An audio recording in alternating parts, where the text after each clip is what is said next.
फीने नाक की वजह से लोग मुझे बुली करते थे बचपन से ही। कोई मुझे चाइनीज़ कहता था, कोई मुझे क्या कहता था, कोई मुझे क्या कहता था, फीना कहता था।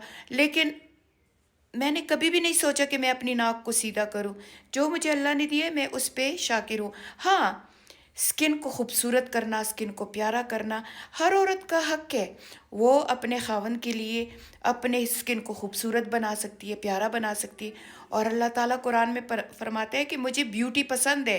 तो क्या हो गया अगर औरत ने अपने खावंद के लिए अपने आप को खूबसूरत बना लिया? तो अगर हाँ, जब आप लोग कहते हैं कि उसने कौम का पैसा खा लिया और प्लास्टिक सर्जरी कर ली, तो आजकल तो आप जिस क्लिनिक में भी पेशावर में जाओगे वहाँ आपको 100 से ज़्यादा औरतें मिलेगी। मैं उस दिन हैरान रह गई कि सिर्फ 20 से ज़्यादा औरतें उन्होंने प्लास्टिक के लिए बैठी हुई थी।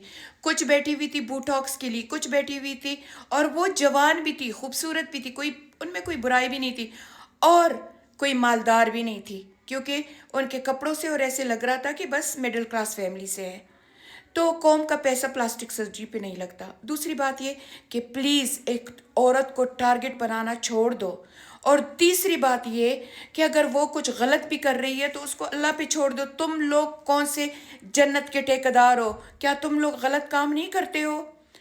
और एक बात आपको लोगों को बता दूं, ये देखें, ये मेरी तस्वीर है, ये तस्वीर है मेरी। मैं इतनी मोटी थी, 145 किलो की थी मैं, बिल्कुल। ये मेरी उम्र सिर्फ 30 साल है यहाँ पे, और इधर मैं कितनी मोटी और कितनी बूढ़ी औरत लग रही हूँ ना।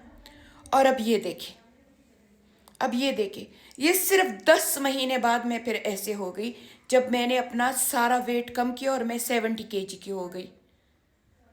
ये देखिए, ऊपर देखिए और ये देखिए, कितना बड़ा फर्क है कि नहीं है? तो उस बेचारी मरियम औरंगज़ेब की माँ कह रही है कि उसने डाइट की है और डाइट से वेट कम किया है, इसलिए इतना फ़र्क हो गया। चलो, मैं मानती हूँ डाइट नहीं की, उसने प्लास्टिक सर्जरी कर ली, उसने रेनोप्लास्टी कर ली, उसने कर लिया बोटॉक्स, उसने कर लिया फिलर। पर आप लोगों का क्या है जो आप लोग अपनी दुकान चमका रहे हो और एक औरत को पूरे पाकिस्तान की कौम ने टारगेट किया हुआ है? शर्म करें प्लीज़, शर्म करें एक औरत को इतना टारगेट करना। हाँ, अगर उसका कैरेक्टर ठीक नहीं है, वो मुल्क के लिए अच्छी नहीं है, वो मुल्क को तबाह कर रही है, कुछ सियासत में गलत कर रही है, तो उस बात को टारगेट करो। उसकी लुक को क्यों टारगेट कर रहे हो?